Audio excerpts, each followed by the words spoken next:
প্রিয় বোনেরা এবং ভাইয়েরা, আসসালামু আলাইকুম। আশা করি আপনারা ভালো আছেন। আমি জানি অনেক কষ্টের মধ্য দিয়ে আপনাদের জীবন কাটতে হয়, সারাদিন আপনারা পরিশ্রম করেন। আপনাদের এই পরিশ্রমের সময় থেকে আমি 2 মিনিট সময় চেয়ে নিচ্ছি কিছু কথা বলার জন্য। আমার নাম নাহিদ ইসলাম, অনেকে হয়তো আমার নাম শুনেছেন। বেড়াইদ আমার ফকিরখালী আমার বাড়ি, ঢাকা 11তেই আমার জন্ম, বেড়ে ওঠা, বড় হওয়া। এবং এই ঢাকা 11 থেকে আমি ইলেকশন করতেছি। ঢাকা 11 এই বাড্ডা, ভাটারা, রামপুরা এলাকার নানামুখী সমস্যার কথা আমরা জানি।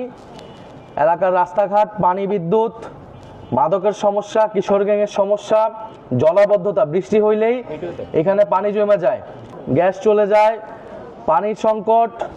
আমরা এই রাস্তাগুলো দিয়ে আসতেছি, মানুষের সাথে কথা বলতেছি এবং মানুষের থেকে এই সমস্যাগুলো দেখতেছি। এর পাশাপাশি যুক্ত হয়েছে নতুন করে চাঁদাবাজি এবং ভূমি দখল, জমি দখল। আমরা মানুষের এই সমস্যাগুলোর সমাধান করতে চাই। আমরা চাই যে এই এলাকা ঢাকার এত কাছে হওয়া সত্ত্বেও দেখেন রাস্তা 2 পারে গেলেই কিন্তু গুলশান, রাস্তার এই পাশে বাড্ডা, ভাটারা, কিন্তু ওই পারের পরিস্থিতি কিরকম, পরিবেশ কিরকম, এই পারের পরিবেশ কিরকম দেখলে মনে হবে না এটা ঢাকার মধ্যেই।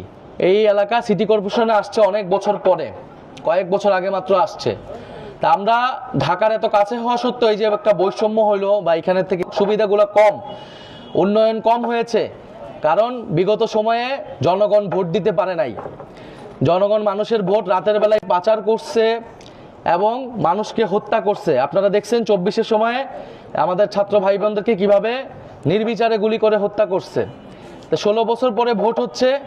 আমরা চাই যে আপনারা বিচার বিবেচনা করে ভোট দিবেন। যেগুলা বিগত সময়ে গত 50 বছরে শুনে আসছেন, দেখে আসছেন, এর বাইরে এবার আপনারা নতুন করে চেষ্টা করবেন এবং ভোট যাতে কেউ কিনতে না পারে। 500 টাকা, 1000 টাকা, অমুক কার্ড, তমুক কার্ডের বিনিময়ে ভোট কেনার চেষ্টা হইতে পারে। কিন্তু আপনি দেখেন, আপনি এই একদিন ভোট দিবেন, কিছু টাকার বিনিময়ে যদি কেউ ভোট দেয়, 5 বছর কিন্তু সে আর কোনো খোঁজ নিবে না।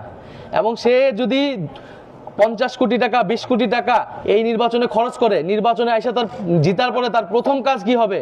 এই 50 কোটি টাকা আদায় করা, তার ডাবল আদায় করা এবং পরবর্তী নির্বাচনের জন্য টাকা জমায় রাখা। এবং এই টাকাটা সে কিভাবে করবে? অবৈধভাবে করবে, চাঁদাবাজি, দুর্নীতি করে করবে। তা আমাদের অত টাকা পয়সা নাই। আমরা 20-25 জন মানুষ বিভিন্ন জায়গায় যাচ্ছি, লিফলেট দিচ্ছি। আমাদের অত টাকা দেওয়ার সক্ষমতা নাই, কিন্তু আমরা এতটুকু বলতে পারি, আমরা যদি জিততে পারি আমরা আপনাদের পাশে থাকব ইনশাআল্লাহ। আমরা আপনাদের এই সমস্যার সমাধান করব। দেশকে দুর্নীতি, চাঁদাবাজ, সন্ত্রাস মুক্ত করা, এলাকাকে বাসযোগ্য হিসেবে গড়ে তোলা, এইটা আমাদের আপনাদের কাছে কমিটমেন্ট। আপনারা এটাও মনে রাখবেন।